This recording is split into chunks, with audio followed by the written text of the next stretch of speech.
Bien, buenas tardes. Sean ustedes bienvenidos a su sesión del día de hoy. Eh, Como bien, ya tienen el video explicativo, pero vamos a explicar de una manera más a fondo lo que es el objeto de la sociología jurídica y todos los elementos que ella implica. Entendimos que ya previamente abordamos los conceptos de sociología general, de sociología jurídica, sus definiciones, eh, qué es adentrarse en un estudio científico para la sociología. Y que en este sentido, al establecer un campo de estudio científico, siempre vamos a estar elaborando esas hipótesis respecto de los seres humanos y respecto de cómo se comportan socialmente hablando. ¿De acuerdo? Para ello, siempre se debe recurrir a la ciencia con objeto de descubrir una verdad y comprender el papel que cada uno de los individuos representa en un plano social, en una comunidad, pero que a través del conjunto de normas jurídicas, la sociología jurídica resuelva interrogantes sobre acontecimientos que suceden en la vida cotidiana, sobre esas interrogantes que le surgen al individuo en aquellos supuestos hechos y actos jurídicos que va a desarrollar a lo largo de toda su existencia. Y a su vez la ciencia tiene que ser partícipe, ¿para qué? Para que los juzgadores y también los legisladores pues promuevan nuevas leyes a través de los razonamientos previamente ya descritos. ¿Cuál es el objeto jurídico de la sociología jurídica o el objeto social, no tanto el objeto jurídico, sino el objeto social de la sociología jurídica? Bueno, por un lado, ese objeto partirá siempre de condiciones generales, y esas condiciones generales tienen mucho que ver con la relación de las ciencias sociales a la que pertenece nuestra disciplina, pero también a esas cuestiones de las ciencias naturales en donde las ciencias aplicadas van a delimitar la esfera, el objeto o bien la condición de estudio propia de la disciplina que se quiera aplicar, ese campo de estudio. Lo mismo sucede con el campo de estudio de las ciencias sociales y nuestra disciplina, el derecho. Tenemos que atender a una delimitación de un planteamiento del problema. ¿Para qué? Para especificar esos objetos a los cuales queremos o pretendemos llegar. Dentro del pensamiento sociológico jurídico, tenemos para el autor Luis Barragán que la sociología va a tener que hacer esa distinción entre los problemas que la aquejan y el objeto mismo del estudio, ¿sí? Porque por un lado, el objeto se referirá al núcleo o esos cuestionamientos de los que va a tratar el tema al caso concreto. Y desde luego, la problemática que se debe resolver, ¿sí? En tanto que para este autor Barragán, la sociología del derecho consiste en ese claro establecimiento de las interconexiones que están presentes entre la sociología, el derecho y sobre todo los fenómenos sociales. ¿Por qué? Porque problemas siempre nos van a quejar. Parte de ser abogados es entender esa materia de cómo el fenómeno social está afectando a la ley, está afectando a lo que es la coyuntura social. Y sobre todo, Luis Barragán establece cuando menos 6 puntos importantes en los cuales afirma su hipótesis. Para él, el derecho siempre se va a encontrar en las relaciones sociales. El derecho siempre va a atender a las relaciones en donde va a establecerse el fenómeno social, ¿sí? Y que de ese fenómeno social surjan condiciones necesarias para que opere un sistema jurídico, para que el derecho sea abordado como un sistema y no como una interrogante más. ¿De acuerdo? Ahora bien, que de los fenómenos sociales que influyan, se debe transformar el derecho. O sea, nosotros a lo largo de la vida vamos a ver problemas sociales, vamos a ver movimientos políticos, geográficos, económicos, de los cuales se va a transformar nuestro derecho. Por otro lado, que en qué parte de las condiciones se sale, en qué parte de la condición social específicamente hablando, podría darse la desaparición de un sistema jurídico y sobre todo ser sustituido por otro. Recordemos que México ha tenido diversas formas de gobierno a lo largo de su historia social. La primera de ellas, pues, fueran en la época prehispánica, ¿no? Los emperadores. Esa fue una forma de establecer el derecho.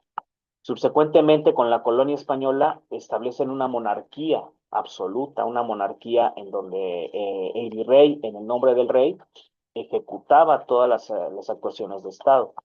¿Sí?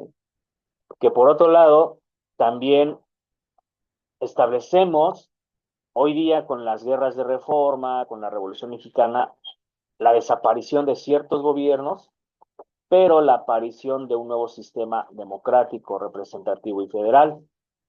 Ahí es cuando la sociología atiende a esas condiciones sociales para desaparecer un sistema no solo de gobierno, sino un sistema jurídico y sustituirlo por uno nuevo.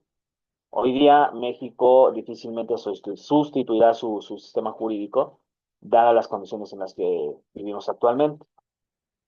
Siguiente punto. ¿Cuál será la influencia del derecho frente a los fenómenos sociales? Es relevante esta pregunta, ¿por qué? Porque el derecho siempre tiene que ser influyente en todas las áreas, en todas las disciplinas. Por eso, de repente, cuando yo formo a estudiantes no abogados, les hago esa precisión de que el derecho está inmerso, está metido en todas las áreas, en todas las disciplinas.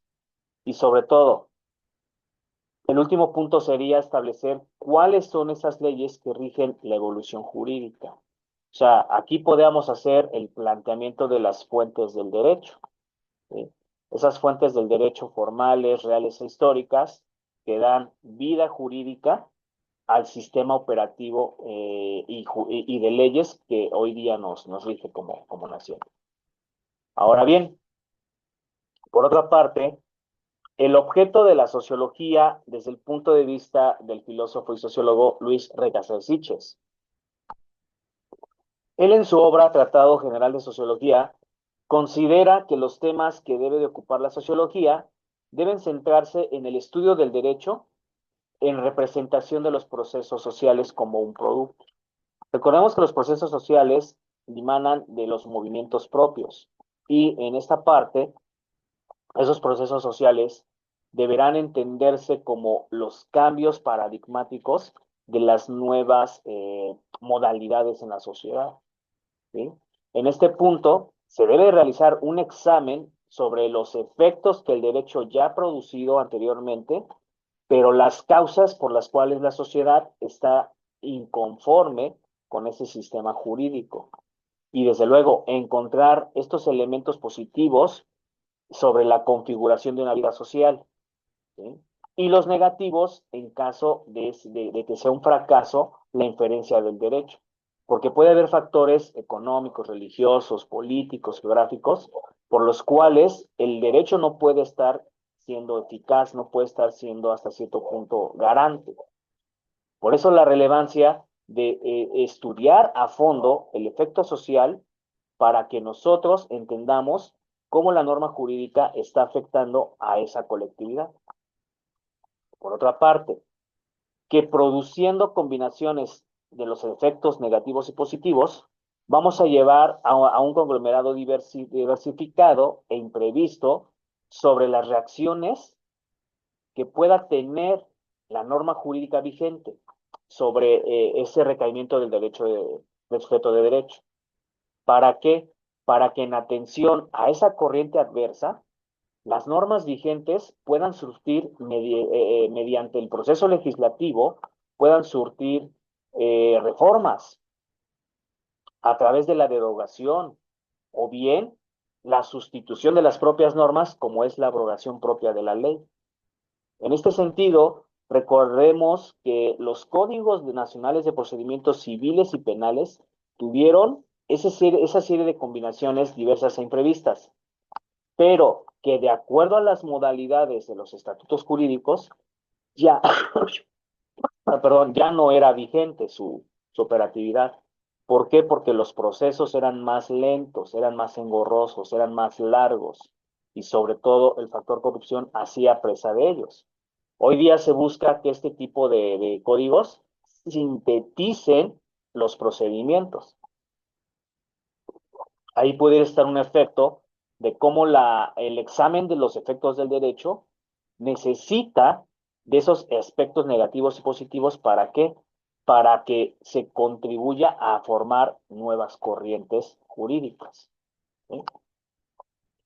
La sociología debe tener también su elemento científico, histórico. ¿Para qué? Para que se adecue al objeto de estudio al que quiere llegar a afectar, ¿sí? O sea, por tanto, recordemos que nosotros a lo largo de una vida académica siempre vamos a estar inmersos en los métodos de investigación, pero determinar el objeto de estudio al que yo quiero llegar sobre un caso concreto debe de ser una ciencia única, debe de ser un método paralelo para que yo pueda discernir todas esas interrogantes, pueda yo despejar esas hipótesis y comprobarlas sobre los efectos jurídicos que tiene el derecho en la vida de la sociedad. El objeto de estudio de la ciencia jurídica se va a centrar específicamente en actos humanos libres, o sea, lo que llamamos en filosofía el libre albedrío. Y desde luego, que estos actos humanos libres tengan esa certeza desde un punto de vista de la justicia para que puedan ser enjuiciados debidamente. Y sobre todo, que de acuerdo a esas relaciones contraídas voluntariamente de las personas, lo que llamamos derecho privado, las relaciones estén imperantes por las leyes, lo que llamamos el derecho público. En esta parte, si estoy hablando de un acto humano libre, ¿cómo puedo juzgar desde el punto de vista de la justicia? Bueno, pues a través de la aplicabilidad de la norma sustantiva o de la norma objetiva, ¿sí? Y que de acuerdo a la clasificación del derecho positivo, vamos a atender cuáles son las cuestiones que va a discernir la ciencia jurídica. Si van a ser cuestiones de derecho público, de derecho privado, y sobre todo el grado de afectación que tiene esa norma. ¿Estamos de acuerdo? Ahora, por otra parte, que de acuerdo al objeto material de la ciencia jurídica, esos actos humanos personales son libres, pero no todos. Porque recuerden que la libertad de nosotros termina en donde comienza el de la otra persona, ¿sí? O sea, yo no puedo transgredir la libertad de mis conciudadanos, de mis vecinos, de mis hermanos, de mis padres, de mis hijos. ¿Por qué? Porque algunas relaciones, al ser de carácter patrimonial, pueden ser contraídas libremente por las personas, pero bajo el imperio y amparo de la ley. ¿De acuerdo? Entonces, para esta parte, los juristas y estudiosos del derecho hemos logrado que el conocimiento no nada más sea general y abstracto, mediante el proceso de observación, sino darle ese objeto social y cómo vamos ampliando el conjunto de conceptos. O sea, ¿cómo vamos a ampliar el concepto de acto jurídico? No reducirlo a esa cuestión meramente de la voluntad del hombre para crear, modificar, transmitir y extender derechos y obligaciones, sino cómo son los estatutos para celebrar actos jurídicos, desde los elementos de validez, sus requisitos para su existencia, qué más hay del acto jurídico y sobre todo, que como tema ya específico, el concepto de contrato nos diga que es ese acuerdo previo o ya estipulado de dos voluntades, ¿sí? Que me va a generar consecuencias de derecho. ¿Qué consecuencias tiene la sucesión hereditaria o la sucesión testamentaria? O la propia sucesión intestamentaria. Los delitos. Entonces, en esta parte hay que entender cómo hacer ciencia de todos los conceptos que nos marca el derecho, ¿sí? O sea, todos esos conceptos de ley, concesión, permisos, tratados, conflictos de leyes, normas, domicilio, hay que entenderlos desde un punto de vista no nada más eh, dogmático, literario, sino también desde el punto de vista científico. Porque a través de la ciencia los vamos a ordenar y a clasificar para que los podamos integrar a algo que se llame doctrina jurídica. ¿De acuerdo? Dentro del elemento formal de la ciencia jurídica, Entendemos que los conceptos forman parte de los actos humanos y van a causar consecuencias jurídicas relevantes, porque de acuerdo a la práctica de la ciencia, nosotros vamos a determinar cuál acto es justo o cuál acto es indebido o cuál acto tiene una determinada relación bajo el amparo de la ley. El objeto formal de la ciencia jurídica es determinar la justicia con la que se están llevando a cabo esos actos voluntarios del hombre. ¿Sí? En esta parte, el derecho privado, al ser un elemento entre particulares, nosotros mismos podemos determinar sobre qué cuestiones va a practicar el derecho justo, ¿sí?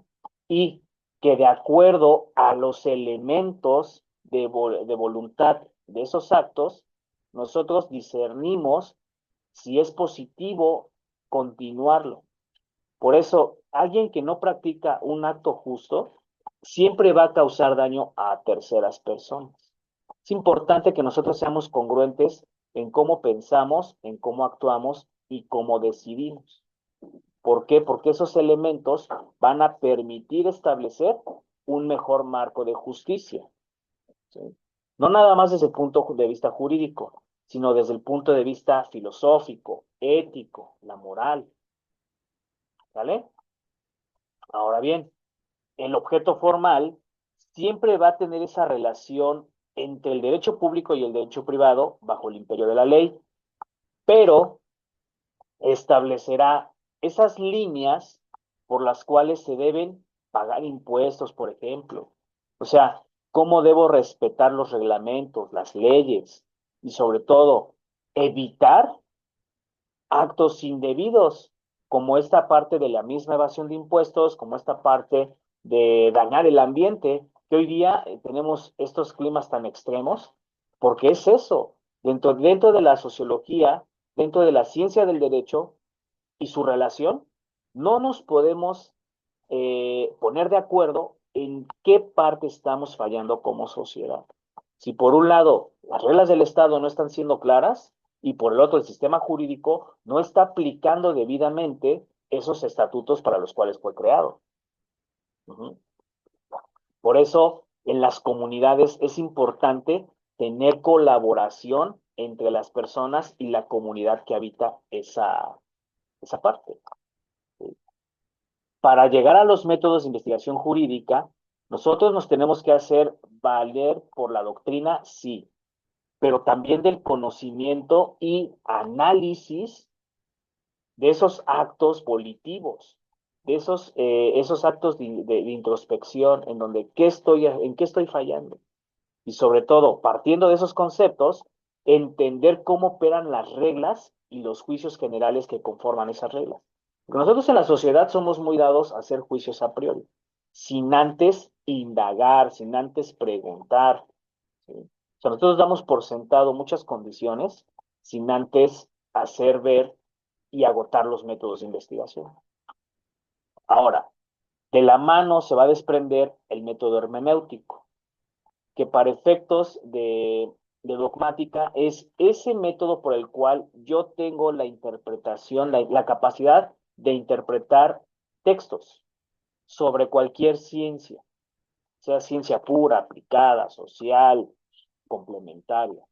Pero si yo me voy a abocar específicamente al derecho, con su relación sociológica, necesitaré entender a las ciencias humanas, partiendo de la historia misma, de la filosofía, de la antropología, la política y desde luego el derecho, para poder llegar a entender cómo de manera objetiva el autor me está transmitiendo esos postulados, ese conocimiento intelectual que ya agotó.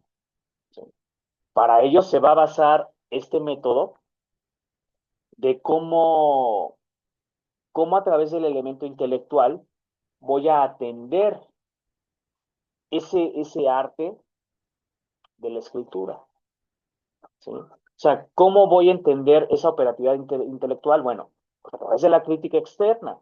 ¿Por qué? Porque el juicio, al estar impreso en un texto, va a determinar la originalidad o no con la que se está expresando el autor, con la que está llegando. Por eso, en estas etapas formativas, jóvenes, yo al menos como docente prohíbo el plagio, ¿sí? Y eso genera una consecuencia muy seria en mis materias. Una persona que plagia un trabajo es una persona deshonesta. Ya no es una persona que esté aplicando el carácter intelectual y sobre todo la crítica externa, porque su trabajo dejará de ser intelectual.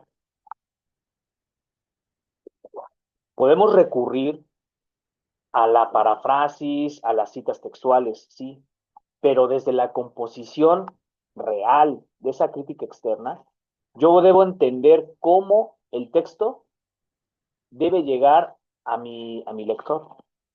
Y sobre todo, concatenar esas condiciones de origen, económicas, sociales, culturales e ideológicas para influir en el contenido y transmisión del conocimiento. ¿Sale? La crítica externa, interna, perdón, la crítica interna me va a decir lo que el juicio acerca a lo que habla el texto. Es decir, la parte literal o gramatical de ese texto. Y sobre todo, cuando no se es claro en lo que uno desea, la interpretación tiene que servir como punto de partida. ¿Para qué? Para que de acuerdo con la finalidad ya declarada o el elemento tácito, el autor interprete sistemáticamente y sobre todo esclarecer el panorama sobre el cual su conjunto de interpretaciones va a crear historia y desde luego paradigmas para el elemento sociológico y desde luego jurídico. O sea, se va a servir del origen y evolución, ¿de acuerdo? Y desde luego vendrá el tercer elemento, la crítica de autoridad, en la cual estamos comprendiendo el texto, pero se va a juzgar a partir de la autoridad que nosotros tengamos si ese texto es confiable, si tiene elementos de valor. ¿Para qué?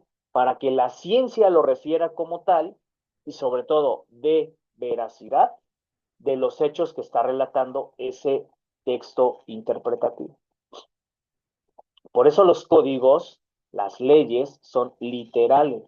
O sea, debemos entender en su literalidad a lo que la letra dice. Ahí no podría caber un punto de crítica más que siendo analíticos, si es que esa ley literal no está siendo beneficiosa para la sociedad en general. ¿De acuerdo? La ciencia jurídica, por lo tanto, es progresiva, porque de acuerdo a la interpretación de la hermenéutica, nosotros vamos a establecer a través de los libros, leyes, sentencias, jurisprudencia misma, esa vigencia en el tiempo y lugar determinado. Pero nos puede dar nuevos paradigmas para establecer mejores textos jurídicos, para establecer mejores leyes, para establecer mejores estatutos. Ahora, de la mano del método prudencial, es un método por el cual el juicio tiene ese poder de decisión sobre los actos humanos libres. Cuando ya hay una controversia, un conflicto y se ha radicado una litis en esta cuestión de la convivencia social, entrará el método prudencial y sobre todo, de primera línea, la ética va a juzgar desde un punto de vista del perfeccionamiento de la persona, porque lo que nos va a juzgar a la moral es la ética. ¿Sí? Y sobre todo, esas cuestiones del bien personal, entendida desde el elemento político, la sociología tiene un poder prudente sobre el gobernante, un poder prudente sobre los ciudadanos y sobre todo lo que las cuestiones que hace al sistema social de la mano con el sistema jurídico. ¿Para qué? Para que se perfeccione la convivencia, el bien común, la armonía y que de acuerdo al punto de vista de ajuste o conveniencia, las relaciones con otras personas sean más armoniosas. ¿Sí? El método prudencial siempre va a ser tendiente a formar, por un lado, conceptos concretos y por el otro lado, conclusiones generales y abstractas, pero que de la mano de la doctrina, las decisiones lleguen a un elemento particular y concreto dentro de la praxis cotidiana sobre ciertas condiciones. ¿Por qué? Porque los métodos prudentes deben de ser aplicados por los jueces en la forma de dictar sentencias. O sea, el juez tiene que ser prudente, imparcial, lo decía yo en el video explicativo. El juez tiene que tener ese punto no solo crítico, sino analítico, de raciocinio, de juicio, para poder llegar a una decisión o conclusión concreta. El análisis, en esta parte, el análisis prudencial, siempre va a consistir en observar primero los hechos del caso concreto, para que apliquemos, de acuerdo a la perspectiva de la norma, esa forma de concluir la operancia de cómo se está planteando la cuestión. ¿Cómo estamos determinando esas cuestiones por las cuales yo voy a emitir el juicio? Si yo me aboco a una pensión alimenticia, ¿en verdad el deudor alimentista incumplió? ¿O está incumpliendo con el régimen de estas convivencias? En los contratos, si el contrato precede de algún vicio del consentimiento, de algún elemento que carezca de solemnidad, y sobre todo, que nosotros entendamos esas perspectivas observables sobre las cuales vamos a llegar a discernir y sobre todo a enjuiciar al caso concreto. La segunda etapa siempre será dar respuesta a cuestiones meramente planteadas, ¿no? O sea, es establecer un sí o un no de cómo se planteó esa cuestión. Así de simple, así de sencillo. Y desde luego la tercera etapa derivará de la argumentación propia, tanto del juez como de los justiciables. O sea, ustedes a la postre van a tener que aprender a, ¿cómo les diré? Eh, en esa cuestión, ¿cómo ustedes van a sostener sus primeras etapas? ¿Cómo van a sostener esos análisis sobre los cuales van a juzgar? O sea, nosotros entendemos esa tercera característica del juicio en cómo voy a probar lo que yo le estoy planteando al juez. Y el juez deberá analizar esas pruebas para llegar a las cuestiones de hecho o de derecho. ¿Sí? Por otra parte, la tercera etapa del elemento prudente nos dice que el acto que se ha de practicar, ya previamente juzgado, nos debe determinar si afectó alguna cuestión de la sociedad en general o en particular, y para ello restablecerle a través de la justicia la reparación del daño o del grado de afectación. Por eso en los elementos punitivos del derecho penal se establece una reparación del daño. En otras cuestiones de derecho civil, la reparación del daño. Por ejemplo, cuando tú celebras un contrato apócrifo, un contrato viciado, estás afectando el patrimonio de esa persona e implica reparación del daño. Cuando más una norma jurídica que sea mal aplicada necesitará del agotamiento de la ciencia jurídica a través del elemento prudente para establecer si es justa o es injusta.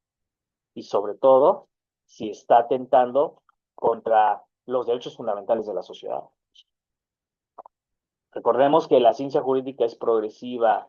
¿Por qué? Porque contiene ese criterio de los jueces principalmente, pero a través de los argumentos presentados, los jueces pueden tener esa habilidad intelectual de crear jurisprudencia, porque no nada más se deben ver los intereses justos de carácter económico o político, sino también los elementos por los cuales las leyes están siendo operativas, están siendo bien dirigidas, bien direccionadas hacia los ciudadanos. ¿De acuerdo? Para ello, nosotros entendemos que la jurisprudencia, al ser esa serie de procedimientos razonados que derivaron de las sentencias, no nada más es exclusivo de los jueces. Nosotros como abogados también debemos leer jurisprudencia, aplicarla, razonarla, explicarla, porque de acuerdo al ejercicio profesional, nosotros podemos recurrir a la jurisprudencia desde el escrito inicial de la demanda, por ejemplo. Aplicarla a casos concretos y sobre todo que todas las personas entiendan esas relaciones que tienen unas con otras en una comunidad. Ahora bien, ¿qué no es derecho para la sociología? El derecho propio no es derecho para la sociología. ¿Por qué? Porque el derecho entendemos que son preceptos jurídicos y esos preceptos se pueden cumplir o no en determinadas épocas, en determinados lugares, pero en realidad no representa como tal un problema jurídico, ¿sí? O sea, visto desde el punto social, el derecho viene a ser parte de un comportamiento colectivo, pero no materia de la sociología, porque la sociología se va a abocar al estudio del comportamiento del individuo. El derecho, si bien estudia conductas, no relativamente a esa responsabilidad de actos personales y libres. Más bien el derecho te va a decir cómo debes ejecutar esos actos personales y libres. Ahora, por eso nosotros como juristas o como especialistas en el derecho, tenemos que demostrarnos a nosotros mismos el desarrollo práctico de la ciencia jurídica, ¿sí? O sea, nosotros vamos a entender que a través de los métodos sociológicos nos vamos a apoyar para elaborar buenos argumentos, resultados, mediciones, métodos cualitativos y cuantitativos, no de las leyes propias, sino también de esas cuestiones contenciosas que ya entendimos, ¿sí? Desde luego, tiene que haber una cuestión de diálogo entre la sociología y el derecho, entre los expertos de la sociología y cómo los están estudiando y cómo lo están aplicando, y nosotros como abogados para entender el factor social primario. ¿Por qué de repente criminología va muy de la mano con sociología, con psiquiatría, con psicología, con antropología? Pues para entender ese efecto causal del delito, ese efecto del por qué el delincuente a veces es muy lesivo. Uh-huh. Y sobre todo, es importante el diálogo para poder asumir los métodos de todos los intervinientes en la sociedad. Ahora, si entendemos estos factores sociales, si entendemos a la sociología como, perdón, al derecho como una ciencia apoyada de la sociología, vamos a poder llegar hasta al establecimiento de las cuestiones históricas. ¿Por qué? Porque por un lado la historia del derecho se va a encargar de ocupar al fenómeno jurídico dentro de una perspectiva histórica, pero el objeto real de la historia del derecho será establecer criterios uniformes, aunque no los haya, aunque digan que no los haya, pero establecer esos objetos uniformes sobre lo que es derecho. Kant afirmaba que los juristas todavía no encontramos un concepto concreto de derecho, ¿no? Por eso les decía en el libro explicativo, no nos quedemos con ese concepto trillado de la doctrina. Más bien, hay que generar varias condiciones, varias proposiciones para poder estructurar enunciados y que los enunciados propios nos lleguen ahora sí a un concepto general, a un concepto más concreto. Y sobre todo, que de la parte dogmática, la jurisprudencial, las sentencias, el legislador dé más auge al pueblo a entender la historia del derecho, ¿sí? En esta parte, para el propio derecho, encontrar una uniformidad de criterios para elaborar su propio concepto no es tarea fácil, pero tampoco podremos ser que sea muy comprensivo, ¿sí? Desde luego, al establecer la ciencia jurídica como obligatoria en la historia del derecho, necesitamos los puntos importantes. ¿Para qué? Para definirla a esa historia. O sea, que nosotros debemos combinar el objeto y el método de estudio sobre los fenómenos que va a estudiar el carácter científico.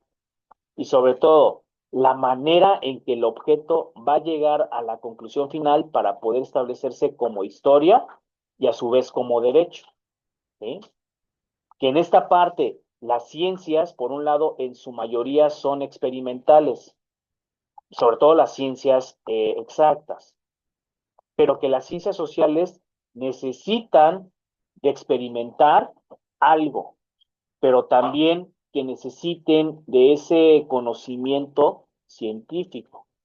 Por eso la ciencia necesita de abocarse en los criterios más concretos para ubicarlas en un modo, en un espacio, en un tiempo, en un lugar determinados, y que sus generadores sean expresados a través de los métodos de investigación de manera más experimental y poder llegar a una verdad no solo explicativa, sino argumentativa. ¿De acuerdo? En esta parte, en el carácter científico del derecho, a veces se puede contraponer que algunos filósofos del derecho dicen que nosotros tenemos que aportar al legislador, a la propia justicia, esos puntos de vista por los cuales los elementos científicos llegan a concatenar y sobre todo a establecer la verdad científica del derecho, ¿no? No, algunos juristas afirmaban o afirman todavía que el derecho no es una ciencia. Yo solo sigo en el video explicativo. Para mí, yo discrepo de esos juristas. Para mí el derecho sí es ciencia. Y por ahí hay psicólogos, hay antropólogos, hay criminólogos que me llegan a refutar que el derecho no es ciencia y están en un grave error. Porque la ciencia jurídica, y nosotros lo vemos al establecer lineamientos para poder entender el factor social de los conflictos. O sea, la gente no se pelea por pelearse. ¿Qué hay detrás de un conflicto? ¿Qué hay detrás de una coyuntura? Eso es ciencia, así de simple, así de sencillo. Porque en primera línea estoy formulando hipótesis. Si yo me voy a la parte de la criminalística como ciencia auxiliar de carácter penal, los criminalistas si dan algo por sentado, no están haciendo bien el trabajo. Tú tienes que agotar hipótesis, tienes que formularlas, tienes que establecer una teoría del caso en materia penal, por ejemplo. ¿Por qué el delito llegó a ejecutarse en los grados que el Ministerio Público está encuadrando el tipo penal? Por tanto, resulta importante agrupar los diversos puntos de vista de la naturaleza misma y de la ciencia social de la mano del derecho y la sociología, para que en la historia del derecho se estudie como un elemento no solo dogmático, sino práctico y científico. Que la historia considere puntos específicos e importantes del derecho. ¿Por qué los juicios anteriormente eran más largos? O siguen siendo hasta cierto punto más largos. ¿Por qué las disciplinas históricas deben explicar, extender y sobre todo relacionar su conocimiento a través de las relaciones sociales cotidianas? O sea, todo tiene una explicación. Y que en esta parte, la historia interna me dirá cómo está mi sistema operativo en mi país, en mi comunidad, para que yo pueda entender el factor global, o sea, la historia externa. O sea, ¿por qué ahorita con esta parte del cambio de régimen en los Estados Unidos está esta disputa entre gobiernos, ¿no? Entre el señor Trump y la señora Claudia Sheinbaum. Y sobre todo, esos enfoques que estén vinculados o sean vinculantes con la dogmática jurídica a través de la historia social. O sea, por ahí de repente en el sistema educativo en México nos dicen que los licenciados en Derecho no podemos impartir materias de historia de México o de historia universal, cuando parte de nuestro sistema judicial es desprendido de la historia. Ahí tenemos los movimientos políticos de la Guerra de Reforma, los movimientos políticos de la Revolución Mexicana, que dieron consecuencia jurídica a la reforma constitucional de 1857 para que Venustiano Carranza la promulgue en 1917, adhiriendo derechos agrarios, derechos laborales, derechos de educación, derecho de asociación, ¿sí? En esta parte, la historia del derecho, al ser un conglomerado de disciplinas jurídicas, debe ser estudiada por un método dogmático, sí, pero en la línea lógica, en la línea constructiva y en la línea sistemática. ¿De acuerdo? En esta parte, la historia externa del derecho va a atender al fenómeno jurídico desde su génesis, su aplicación y su desarrollo. Así de simple. O sea, la historia externa me va a dar parte también de cómo se ha desarrollado la vida a nivel global, a nivel mundial, y de cómo esos elementos tienen que ser sistematizados, tienen que ser construidos de manera lógica. ¿De acuerdo? Ahora, la historia social, de acuerdo con Hobsbawm, nos habla que tiene que atender en su campo de acción a la demografía y a los elementos filioparentales, es decir, cómo estamos creciendo las familias en un ambiente demográfico, por qué estamos sobrepoblados, por qué estamos eh, en estas disputas de crisis financiera, de crisis violencia. Esos estudios urbanos determinarán al grupo social y a la clase misma para saber cómo estamos interactuando, si somos sociedades polarizadas, si somos sociedades que nos estamos agrediendo más de lo que nos agredíamos antes.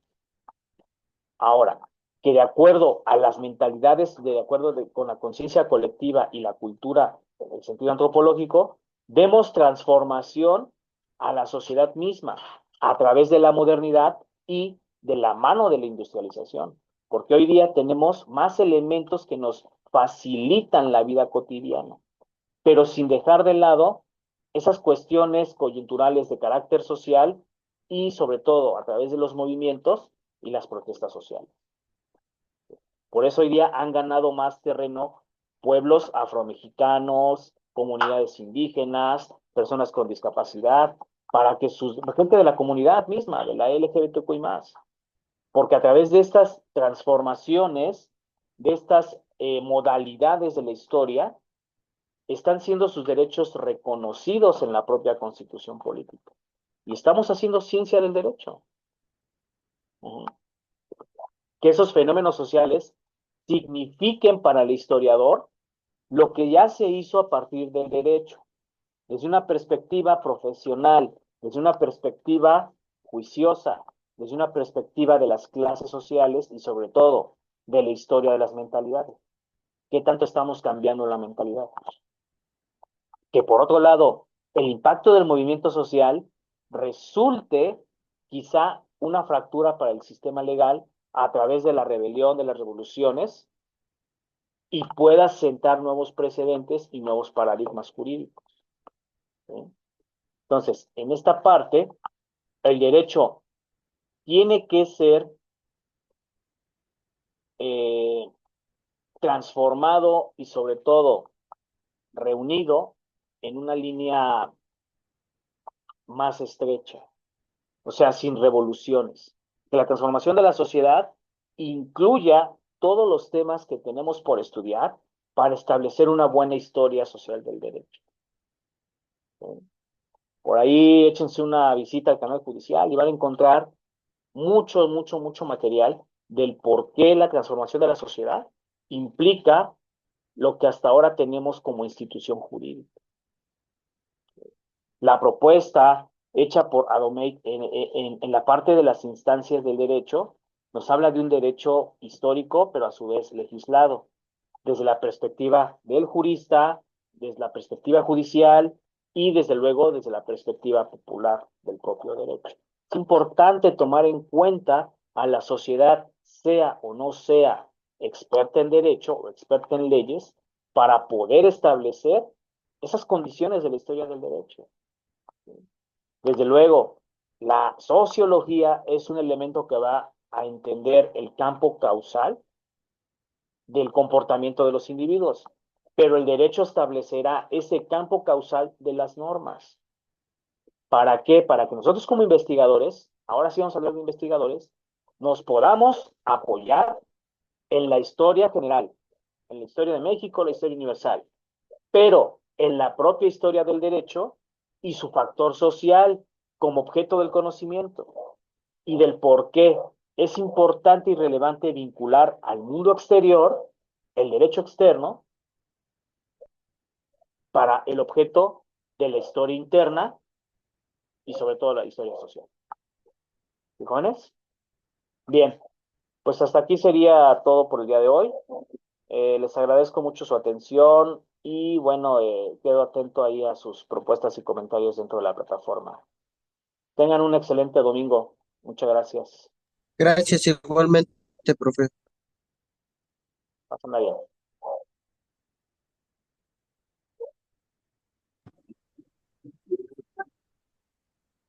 Gracias, hasta luego. Hasta luego.